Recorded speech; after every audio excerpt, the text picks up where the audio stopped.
વડોદરા શહેરમાં કુદરતી આફતોને પહોંચી વળવા માટે ઉપયોગમાં લેવાતા સાધનો અંગે નગરજનો જાણકારી મેળવી શકે તે માટે સરસયાજીનગર ગૃહ ખાતે પ્રદર્શનનું આયોજન કરવામાં આવ્યું છે। આફત સમયે વડોદરા શહેરની ફાયર બ્રિગેડ તથા એનડીઆરએફ તેમજ એસડીઆરએફ કેવા પ્રકારના સાધનોથી નગરજનોનું રેસ્ક્યુ કરતા હોય છે તે સાધનોનું નગરજનોની જાણકારી હેતુસર આ પ્રદર્શન યોજવામાં આવ્યું છે। આ પ્રદર્શન અકોટા ખાતે આવેલ સયાજીનગર ગૃહ ખાતે યોજવામાં આવ્યું હતું। આ પ્રદર્શનના ઉદ્ઘાટન પ્રસંગે વડોદરા શહેરના પોલીસ કમિશનર તથા મ્યુનિસિપલ કમિશનર ઉપસ્થિત રહ્યા હતા। આ સાથે જ એક સેમિનારનું પણ આયોજન કરવામાં આવ્યું હતું।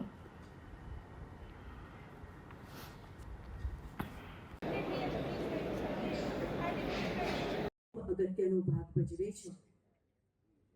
મતિસ જો શાંત હોય તો માણસ ઘણું વિચારી શકે છે આગળનું એના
નહીં કરશો।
તેઓ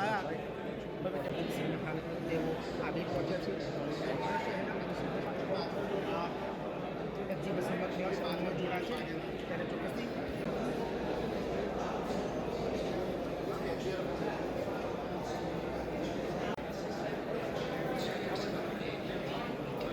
તમે આવા જાય આમ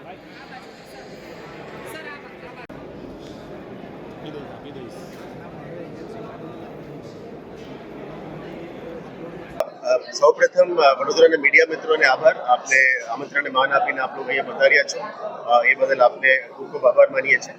આજના એક વન ડે વર્કશોપ અમે આજે ડિઝાસ્ટર પ્રિપેરનેસ એટ વડોદરા કરીને અમે આયોજન કરી રહ્યા છીએ. એમાં Vadodara municipal corporation, city police અને જિલ્લા વહીવટી તંત્ર, કલેક્ટર તંત્ર દ્વારા આયોજન કરવામાં આવી રહ્યા છે.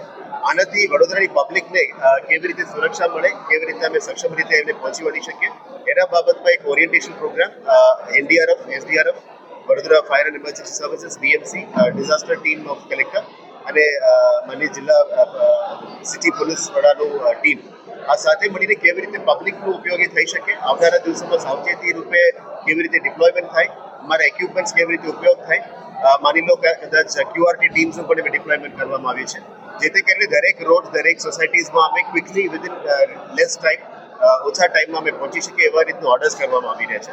આપ જાણો છો કે ચોમાસા આવે તો દોડબાજી થોડું વધારે થઈ જાય છે એટલે પબ્લિકને સુરક્ષા પહોંચાડવાનું કામ સિટી પોલીસ કરી રહ્યા છે અને સાથે સાથે એક ડિફેન્સિવ મિકેનિઝમમાં અમે કેવી રીતે ફ્લડ મિટિગેશન અને ડિઝાસ્ટર પ્રિપેરનેસને પહોંચી વળવા માટે આજે એનડીઆરએફ અને એસડીઆરએફની ટીમને અને જીએસડીએમની ટીમને પણ ગાંધીનગરથી આમંત્રણ આપી છે. આ વર્કશોપની માધ્યમથી અમે આપને એક્સપોઝર પણ આપવા માંગીએ છીએ કે કયા પ્રકારના ઇક્વિપમેન્ટ્સ કામમાં લાગે છે, તંત્ર કેવી રીતે કામ કરે છે અને આપને સક્ષમતા અને સુરક્ષા માટે તંત્ર પણ કટિબદ્ધ રીતે દિન રાત કેવી રીતે મહેનત કરે છે એનું પણ એક આઈડિયા આપને અહીંયા જોવા મળશે. આવનારા 2 કલાકની અંદર ઓરિએન્ટેશનમાં જિલ્લા કલેક્ટરશ્રી માનનીય સીપી સાહેબ મારા તરફથી અને એસડીઆરએફ, એનડીઆરએફની ટીમનું એક ઓરિએન્ટેશન પણ મળશે.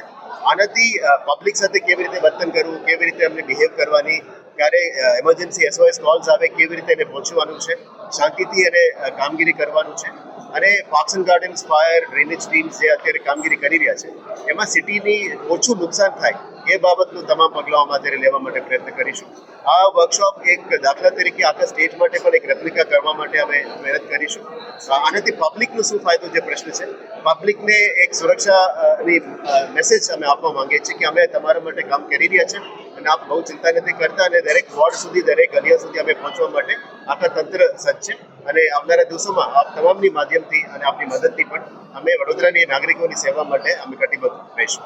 એ મેસેજ અમે આપવા માંગીએ છીએ. ખાસ કરીને વાત કરીએ વડોદરાની વાત કરીએ તો વડોદરામાં વરસાદની પણ વાત આવે છે, અતિવૃષ્ટિ જ્યારે પડે છે ત્યારે મકાનો ધરાશાયી થવાના પણ કિસ્સાઓ સામે આવે છે. શું કેવા પ્રકારના સાધનોથી હવે પાલિકા તંત્ર સજ્જ છે? અહીંયા ડિસ્પ્લેમાં આપ જોઈ શકો છો જે કટિંગ મશીન્સ છે, આયર્ન કટિંગ મશીન્સ છે, વુડ કટિંગ મશીન્સ છે, ટૂલ કટર્સ છે. આ તમામ પ્રકારની મશીન્સ ક્યારે પણ રેસ્ક્યુ ઓપરેશનમાં ડિપ્લોયમેન્ટ થાય, ત્યારે પણ કંઈ મકાન પડી જતા હોય અથવા રોડમાં ઝાડ પડી જતા હોય, આવા બધા ડિપ્લોયમેન્ટની મશીન્સ અહીંયા ડિસ્પ્લે કરવામાં આવી છે. આપ પણ જોઈ શકો છો, નિહાળી શકો છો.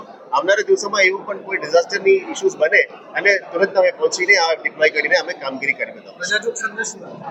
પ્રજાને નમ્ર વિનંતી કરીએ છીએ કે આ વખતે અમે એવું પણ પ્રાર્થના કરીએ છીએ કે મોન્સૂનના પ્રીએમ્પ્ટિંગ વોટર અમે વિશ્વામિત્રીમાં જ્યારે પણ આવે રૂલ લેવલ મેન્ટેન કરી રહ્યા છે. આવનારા દિવસોમાં કદાચ પ્રીએમ્પ્ટિંગ કરવું હોય તો ડીવોટરિંગ પમ્પ્સ મૂકીને પણ અમે કરવાનો અત્યારે રાજ્ય સરકાર સાથે પરામર્શ ચાલી રહ્યા છે. એટલે ઓછું પાણી રહે રોડમાં એ માટે મહેનત કરી રહ્યા છે. લગભગ તમામ ડ્રેનેજ સિસ્ટમને પણ અત્યારે સાફ કરવામાં આવી છે. લગભગ 20-30 વર્ષ પછી આ માટી કાઢવાનું કામ, પ્લાસ્ટિક કાઢવાનું કામ, આ બધું કામ અત્યારે કાર્યરત છે.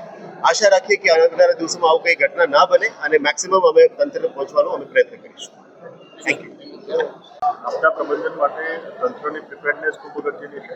પ્રિવેન્શન, મિટિગેશન પછી સૌથી અગત્યનો તબક્કો આપણી પ્રિપેરનેસની અંદર તમામ વિભાગો જ્યારે એક સાથે એક મંચ ઉપર આવીને કામગીરી કરતા હોય એમની અંદર જે ડેડિકેટેડ એફર્ટ્સ કરતા હોય એવા એનડીઆરએફ, એસડીઆરએફ, એસએમડીસી અને અન્ય વિભાગો આમની સાથે જોડાશે. આ સિવાય જે નોર્મલ કોર્સમાં કામ ના કરતા હોય એવા વિભાગો પણ આની સાથે જોડાય અને આપણા પ્રબંધનની અંદર કામ કરે તો એમના માટે કેપેસિટી બિલ્ડિંગ વિશેષ થાય. તમામ ટીમો વચ્ચે સંકલન થાય અને એક રોલ એન્ડ રિસ્પોન્સિબિલિટી ફિક્સ થાય અને એમના અંતર્ગત તમામ વિભાગો કામ કરે એ વિશેનો પ્રયત્ન CP sir, principal commissioner sir અને બાકીની સમગ્ર ટીમ આના માટે વિશેષ પ્લાનિંગ કરી આપણે તમામ વિભાગોની આ જોડાય, તમામ વિભાગોની સાથે સંકલન થાય અને એમના એક્સપિરિયન્સ શેરિંગ અને આ ઉપરાંત આપણા કેપેસિટી બિલ્ડિંગ અને આપણા વિવિધ સાધનોનું ડેમોન્સ્ટ્રેશન, જેથી કરીને આપણી ક્ષમતા શું છે કે લોકો સુધી સંદેશ પહોંચે અને તમામ વિભાગોને માહિતગાર થાય એ માટેના પ્રયત્નોના ભાગરૂપે આપણે આજના વર્કશોપ કાર્યક્રમ કરીએ.